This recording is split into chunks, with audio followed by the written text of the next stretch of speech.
The subtle essence of the universe is active. Karta Purak. Active. You are the doer.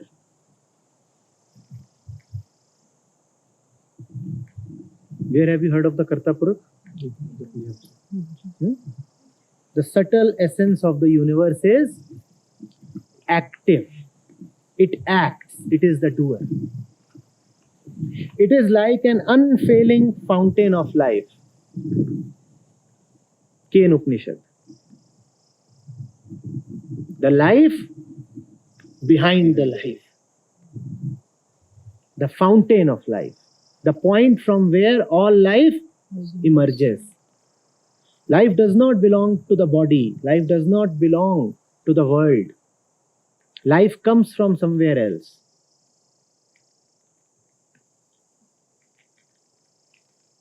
Which flows forever in a vast and profound valley. An unfailing fountain of life which flows forever in a vast and profound valley. Poetic description of the world. Fountain of life leading to a stream flowing in a vast and profound valley. The vast and profound valley is the valley of the world. The world in which there is a stream, rather multiple streams of life. It is called the primal female and the subtle origin. The mother of Paramhans. The primal female. Because you are giving birth to all. So it's apt that we address you as the mother.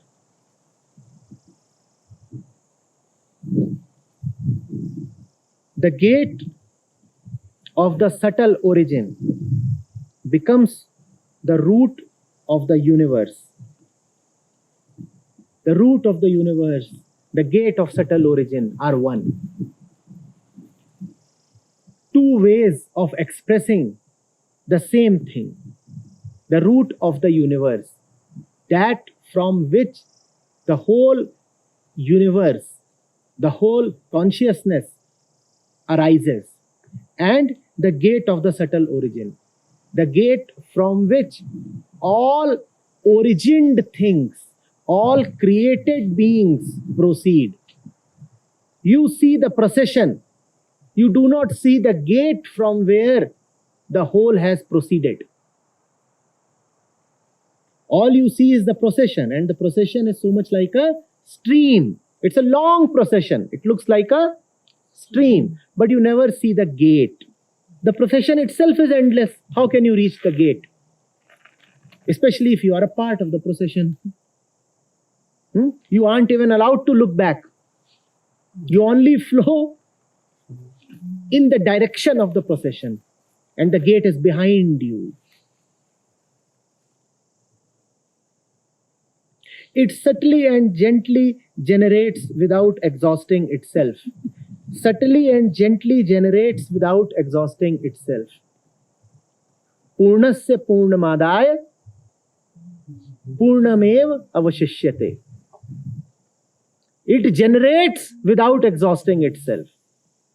Keeps giving more and yet remains full, does not get exhausted.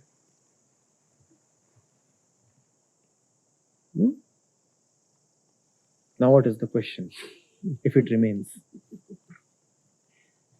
Actually, no. He said we don't have to go back. We cannot go back. And that was actually what I was telling them. Yes. As long as you're part of the procession, there is no going back.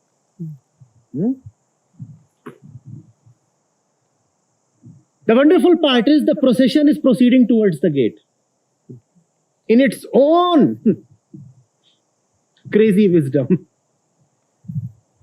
Emerging from the gate, the procession has the intentions of proceeding towards the gate. That's what the blind rush is. We all are going towards the gate. And to the gate the procession does ultimately reach. But after wandering through centuries and millennia,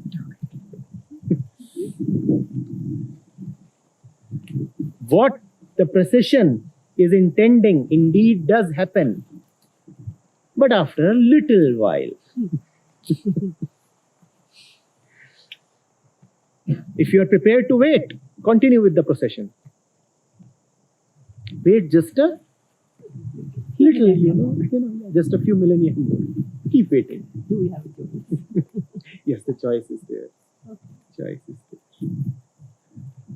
You see, one is always at the gate. The gate is always the source of the procession. And the procession is endless. Nothing is really happening. Please see. Visualize a circle. You take one point as the origin, as the head of the circle. From there, the movement starts and comes back to the point of origin.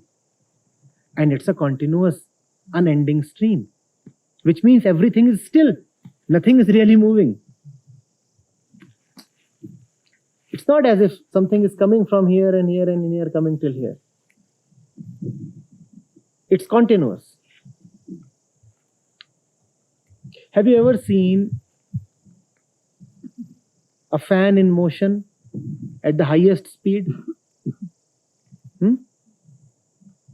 There is no real movement. The thing has become solidified.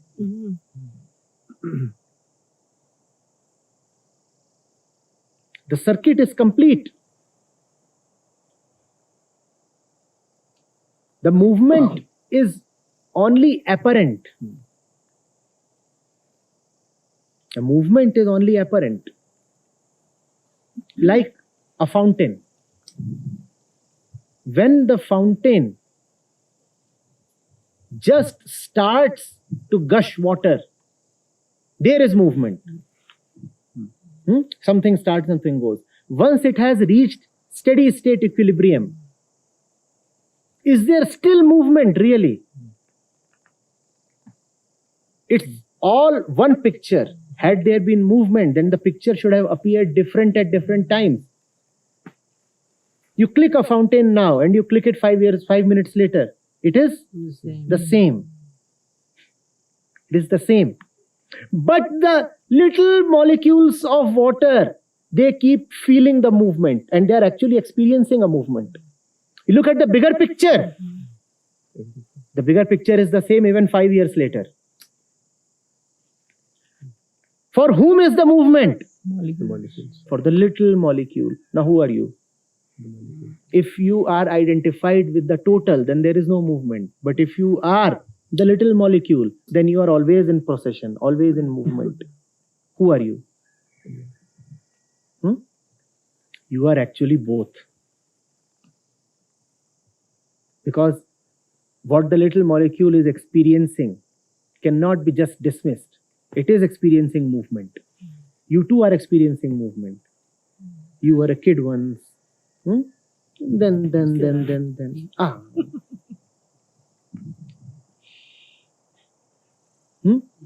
So, at one level, there is the clear and experiential change. At another level, it's all picture perfect, frozen in time. Time keeps changing, the picture does not change. One has to live in both parallelly. There is something that keeps changing, and there is something that is not changing. That which is not changing is beyond your personality. So it's difficult to be a part of that. That which is changing is your personality. So it is easy to identify with that.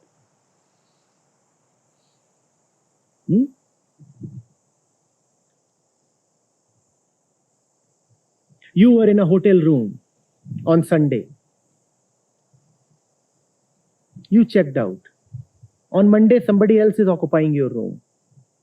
Look at the bigger picture. Has anything changed? But you would say, oh, everything has changed. From your personal perspective, everything has changed. But in the bigger picture, nothing has changed. The room is still full. It's just that your person is not occupying it now.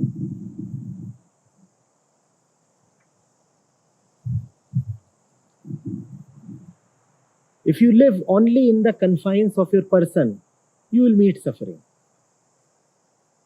You also have to live in the bigger picture. Oh, well, what changes? Nothing changes. I remain here even as I come and go.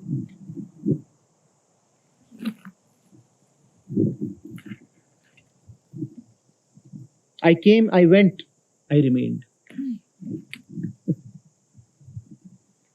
I come, I go, I remain. You must be very comfortable with this sweet contradiction.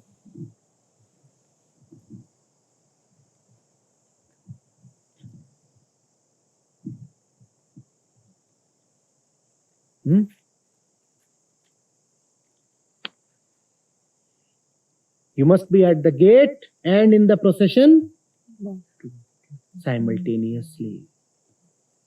You must be in the journey and at the destination simultaneously. Otherwise, the journey will destroy you, it will break you down. And if you just keep assuming that you are at the destination and not in the journey, then you will rot. You will rot because of inactivity. You want to keep moving as someone who is in the journey. At the same time, you must live in the faith that you are already at the destination. These two must be parallel, concurrent. Movement should not be stopped. You must be very active. After all, the source itself is active. So how can you be inactive? The movement should always be there. You must always be doing something. Yes, what's the next project? I'm up to it. Let's play one more game. I'm up to it. And at the same time, you must be very still in your heart.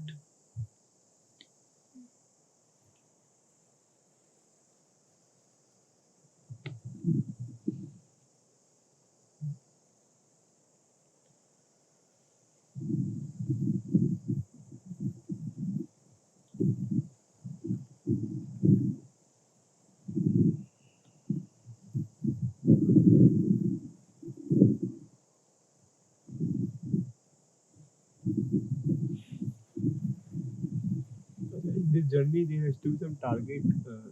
Without target, how will one move? That's the contradiction. The target has already been hit. Not that the target has been hit.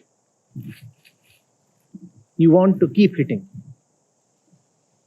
Zen says, once you have reached the mountain top, keep climbing. It's absurd. Now you are at the top. How can you keep climbing? But that's Zen. Having reached the mountain top, keep climbing.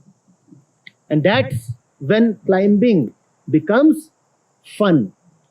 You're already at the top. Now you are climbing. It's fun. I'm already a winner. Now I'm playing to win. It's fun.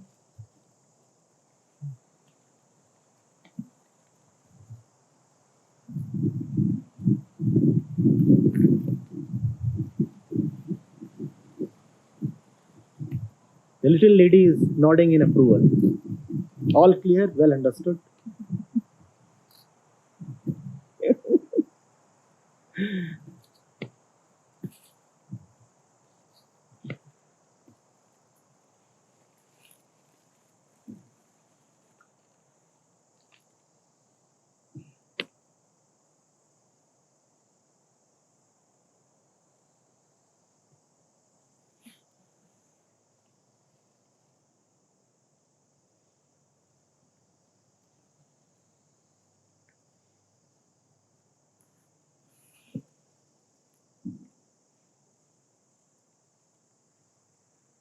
Somebody has that book.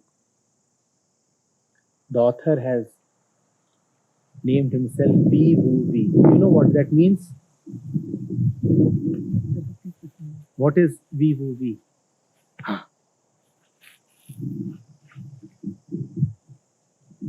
Remaining still even while acting.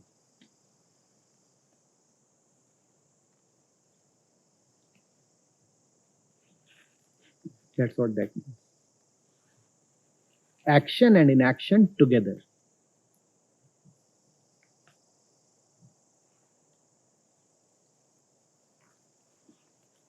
In the journey and at the destination. Simultaneously. The body and the mind must be in journey. You cannot stop that. So you better agree with that. You better support that and become one with that. The body has a journey. The mind too has a journey. You, the one who you are, has no journey to make. You must be both together at the same time.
Means the journey is coming out of completeness.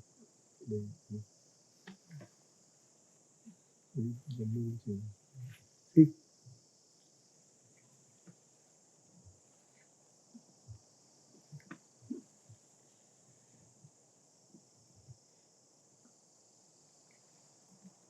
from completeness to completeness via incompleteness.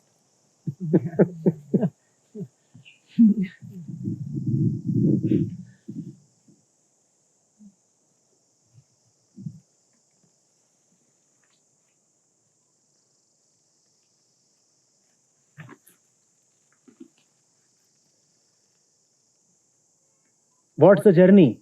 From completeness to completeness. Yes, I'm moving.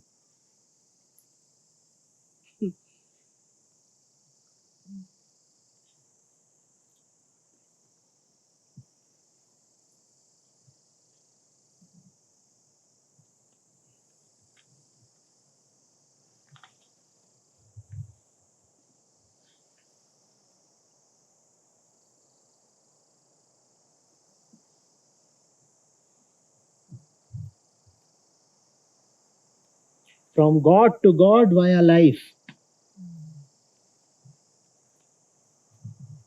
Now life better be godly.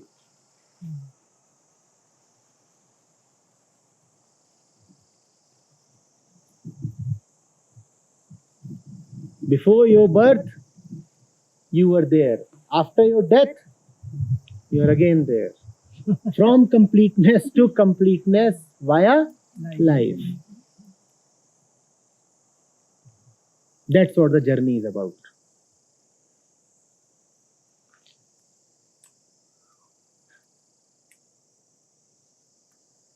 But the life that I'm talking of is not this physical life of 80 years. This life can stretch over 2 millennia.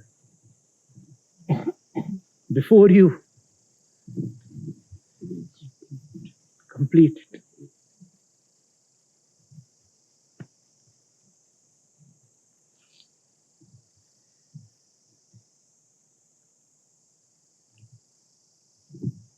Before actually we complete. Yes.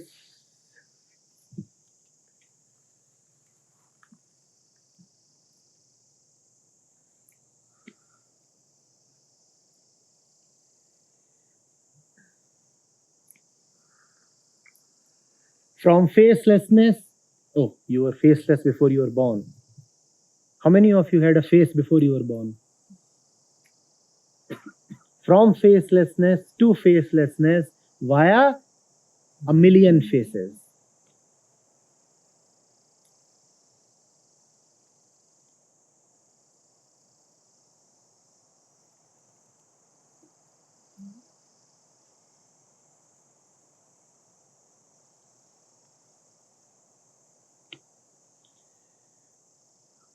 Wearing the million faces becomes easier if you can remember your innate facelessness.